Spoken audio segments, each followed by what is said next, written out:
my name is Nathaniel, and today is my first day at my new college. And my college is way further away from my home, so I'm going to be staying here. And so, at least for the foreseeable future, you're going to see this backdrop in my videos, which I will try to do more often than I was before. Anyway, today I wanted to share with you all the books I'm bringing to college. I did not bring my entire library of books. My entire library of books is way too big, but I decided I was going to bring some books up to college, books I wanted to read, and also some books I required for school. I'm not going to show you all of them because I had some boring textbooks, but here's the cool ones. In no particular order. I just got them all out, and before I set them up, I'm going to show them all to you. And if you like any of them, please subscribe and I'll probably do reviews or mention some of them. Alright, so the first one I have is Robin McKinley's The Hero and the Crown. I got this for like next to nothing in a thrift store. I know absolutely nothing about it other than it seems like it's a standard 80s old-timey fantasy. Can't see it from my new setup, but I'm looking at it. Yep, it's 1987's from Ace.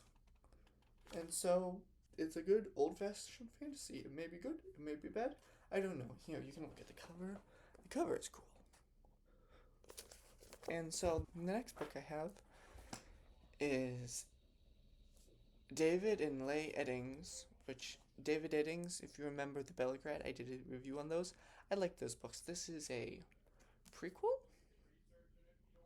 about Polgara the Sorceress. Was the one character in it. And this, I think it's also co-written by his wife, who really helped with the original ones. Yeah, who helped with the original ones. I think I remember reading, and then he decided to credit her for the later ones. And I think he made one about Polgara's dad, who are both like the Gandalf equivalents in the series, mentors and stuff. It was good. I'm looking forward to reading this later down the road between school stuff. Okay, this next one is one for my survey Greek literature. It is Sophocles the King. I got the specific edition used for this class. It was really cheap. Amazon used books is really nice, especially if you're a student. So I would really recommend you check them out. The next one we have is an abridged version of Homer's Odyssey. I like the Odyssey. I've read the Odyssey before. I think I've read it twice. I've also read a ton of adaptations. If you really want a good adaptation of the Iliad and the Odyssey, the children's Homer, I don't remember who it's from, but it's an Irish guy, and it is hands down the best. I listened to an audiobook first, and then we got the book. I read it, and it is the best adaptation, and I recommend you reading it before you get into the original Iliad and Odyssey, just because it gives a nice overview and context. So like when you read the entire poem chapter in the Iliad about Homer's shield, you don't get confused what's going on, and you understand like the bigger context and the stuff in between. But yeah, this is for my Greek literature course. I did pretty good with my literature in my last college semester, so I'm hoping it's the same here, and I'm looking forward to it. And here's another one for it. I actually haven't opened it, so this is also an unboxing. This is in Iphigenia at Alos. I have no idea what it's about, but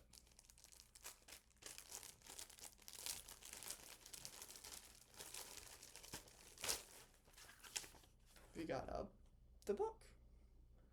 Oh, it's Euripides. It's by Euripides. I like this one because it's pretty. Look, it's pretty clearly defined when who says something and someone else says the other thing. Some play like I was reading some. It wasn't Euripides. It was Sophocles. I think. No, it was Aristophanes. Sophocles, isn't he a professor? A philosopher, not a playwright. I was reading Sophocles in a collection, and it was kind of hard to tell who was who because it had like the stanza of all the words here, and then it said who it was like over here, I think. And that was kind of hard when this, if you saw, it's right in front, so it's pretty. Oh, Agamemnon's in this. Maybe it's about the sad fate of him afterwards? I don't know. We'll see. Maybe I'll do something about that class. I like Greek literature. I like ancient Greece. I read a ton of mythology. I'm looking forward to that class. Next book is one I've had for a while. It's Dashiell Hammett's Crime Stories and Other Writing. Dashiell Hammett's an old pulp fiction writer. You might know him from The Maltese Falcon, and there was a really big adaptation in the 30s or 40s or 50s with Humphrey Bogart, and it's like, I don't know if it's iconic or Humphrey Bogart's just iconic, but this guy was the guy behind it. I've read some of them, if you can see. They're good. I think I might read one every so often once I knock out some of these other books. And it's just nice to have a short story sometimes, and these are like about hard-boiled detectives. They're short things. They were featured in the pulp magazines. That's like pulpy newspaper feel, and I really like reading them. They're very no nonsense, and they just go straight to the story, which is something I appreciate. It might be a nice palate cleanser in between all the literary stuff I'm going to be reading for my literature, because you have to think deeply about the meanings behind the literature. You don't have to do it with pulp. It's just fun. Anyway, that's another one I'm looking forward to. This one is not required for my course, but I got it. It's Sophocles the Theban Plays. I knew I was doing Survey of Greek Literature, and like, maybe I'll want to read some more. So I grabbed this one, Sophocles Plays, and then Aristophanes. I've read some Aristophanes. I think I've read the birds, the clouds. Yeah, it's the birds. And I've heard stuff about the clouds. I've also read the frogs. But this is all of them? See, this is the thing I'm not the hugest fan. It's not as visually distinct. Like here you can see Chorus and Trigaeus and Hermes and more Trigaeus, and it's not as distinct as the other one. I'll still read it. I certainly hope there was anything on that page that YouTube didn't like. The plays are actually kind of raunchy. Sorry if I shake the screen. I'm piling all my books on the totes that I have my laptops held up to, but hopefully it's fine. So the next book I have, and we're getting towards the end, is the paperback of Dragon Riders of Pern. I've heard a lot about Dragon Riders of Pern. It's one of those sneaky things when the author writes fantasy and turns it into science fiction. Very sneaky and kind of gross. Just fantasy is cool. I like it better than sci-fi. But yeah, I started reading this a while back, but then when I realized I'm going away to this college and I knew I wasn't going to bring a ton of books, it's like, I'll get this one. And I'll bring it, and it's 3 books in one. I know I could get books from the library or buy more books, but I'm a skinflint, and for some reason, I don't enjoy reading library books as much as normal books. I do enjoy it, but just the deadlines, I don't know. It's an irrational fear, but it's something I've had when I have work and college recently, and because I don't know how long it's going to take me to read the book. I can read them pretty fast though. So I shouldn't worry, but I'll probably check out the library sometime. I've heard it has a really good fiction selection. But yeah, Anne McCaffrey, Dragon Riders of Pern, I've heard a lot of good things about it. I started it. It was pretty good. I probably will need to restart it because I was 100 pages in and I stopped probably a couple months ago. My biggest gripe so far, other than this book I got from my Papa's collection, is kind of old, which isn't anything wrong with Papa or anything. It's just an old paperback. It's a nice big paperback though, which I like. But it's big, and my biggest problem is there's no chapters.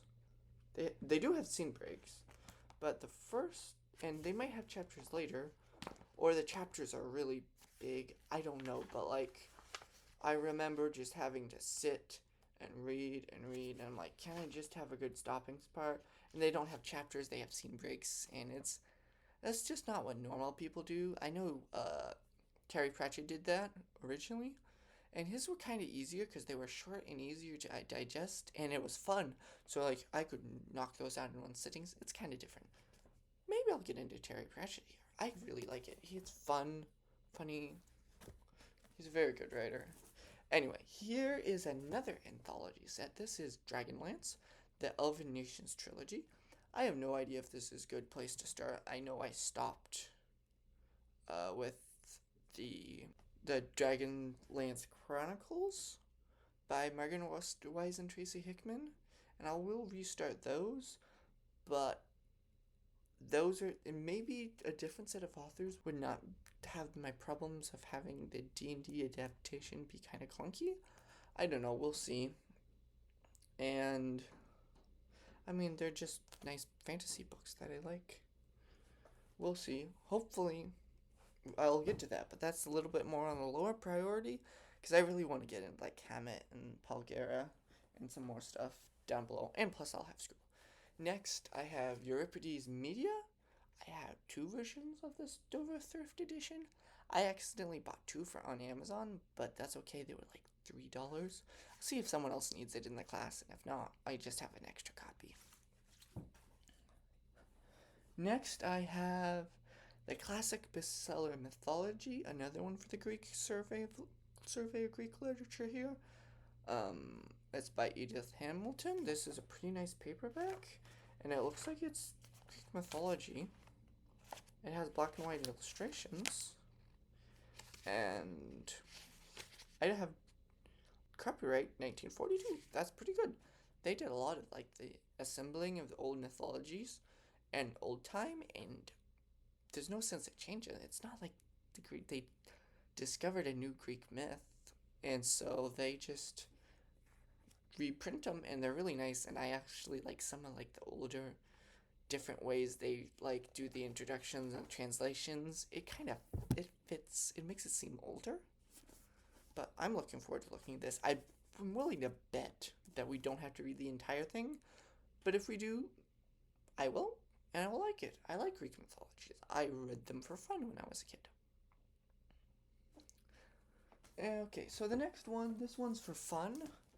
It's Julius Caesar's Battle for Gaul. I started reading a bit, not a lot, but it's just, I mean, I got this copy, and it's literature, and it's fun to read sometimes. I'll have to start reading this. I also put, if you can see, it says mop. I use this to hide my favorite bookmark, Chompy Monster bookmark. He just slides in there, and he's perfect. I brought out quite a few bookmarks. Maybe I'll make a video about that. But, yeah, I forgot I even brought Chompy Monster. But I also have this deer bookmark here. It's pretty cool. Here, put my finger there so I don't lose spot. It has a deer, a reflection. I think I got this as a Christmas present from somebody from church, and it's one of my favorite bookmarks. I like the little tassel because you can have this hide, and then the book will sandwich it hard enough and it won't get beat up, and then like the string you can easily find it. I'm not the biggest expert on bookmarks, but I like them. Okay, this next one, I'll show the back cover. The front cover is covered in zombies. It's a gape and a gasp. I picked this book up from a thrift store back in my hometown, and it's going to be interesting. This was self-published, I think. It could be really good, just like, I mean, it does seem a little amateur, but I'm not one to, I will judge a book by its cover, but I won't judge it too much. I will give it a chance. But another reason this book was really interesting to me is the world of it is licensed under the Open Setting license, which is a license I haven't heard about. I'm kind of into open source stuff. I don't talk about it on the channel, but like I run Linux, that's GNU GPL license, but basically that's an open source license intended for software, and there's other open source licenses for software, and there's licenses for like art and stuff, but they've and like books like you've heard releasing in Creative Commons. I think Brandon Sanderson did that.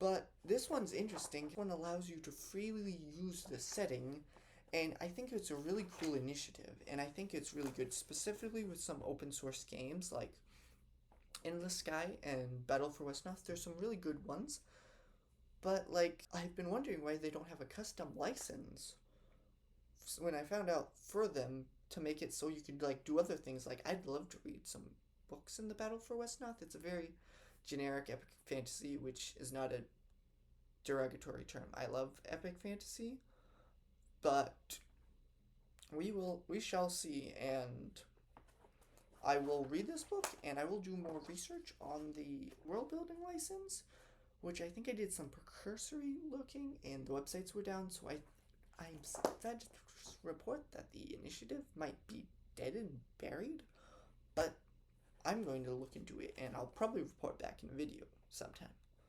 It's not a high priority. I want to get moving in and just do some other stuff and have some fun, but okay, so this is a book I've been working through for a while. It's Brian Toomey's The Middle Ages and its sources of medieval history. So I like medieval history. I read it a lot because my brain works where the only way I can write in a certain setting is if I know a lot about it. So I know quite a bit about ancient stuff. Like, I'm not a qualified source to, like, spout a ton. Like, don't cite me in a college paper or something. Don't cite me in a high school paper even. But I do know some, and I might be making some videos about it, who knows. But this one specifically is primary sources from it. So I think this is a lot of religions texts, because that makes sense, because while literacy was big, monasteries and stuff, don't cite me on this again, but they had a lot of books there and they'd keep it more safe. And maybe that's just where the guy had. But it's a lot of primary texts, like letters and like stuff from abbesses, and it kind of gives a peek into medieval life, which is my stuff. I am bad with names and dates. I should get better. I really should. I'm gonna try hard, but this is really fun to look at. I'm just looking, and there's troubadour songs in it. Ooh, that'll be fun. But primary sources, so like letters from people, songs, anything written down. A primary source is pretty much a source directly from someone. So, like, if you want to figure out what happens in a certain time period, it's better to see someone who was an eyewitness and say, instead of someone else. For example, like if there was a house on fire sometime, it'd be better for me to ask or get information from someone who saw it, and their information might not entirely be valid, like, because it's only a single perspective, and they might, like, have gotten confused with smoke and fire, but they're fun to read. It kind of gives a glimpse in at least how one person saw in life, though this one has a ton, and it's just a different flavor of history that I enjoy reading. And finally, this is a book I will commit that I bought. I heard it on a Bearded Book Beast video, and that's Six Gun Tyrant. It's a western set in Utah, I think, but it's also a fantasy. I'm about 100 pages in, 106 exactly, and I read all of this in over the course of after we got moved in and were settling down today. I was reading this, and so it's pretty good so far. There's a couple things I don't like, but that's just personal thing. I got excited about it. I like the vibe, and I think it could be really good. And I'm about a third of the way through, and so we'll see what happens. I might not report back because I don't like giving bad reviews, especially like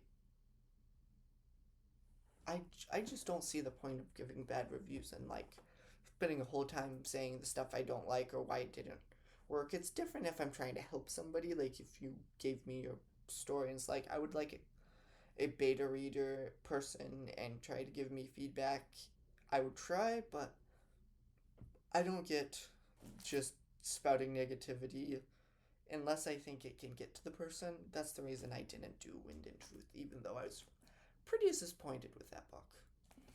Anyway, I'm kind of rambling, but I mean, that's just what happens sometimes. Anyway, if you liked the video, please like and subscribe, and I'll see you in the next video. Bye!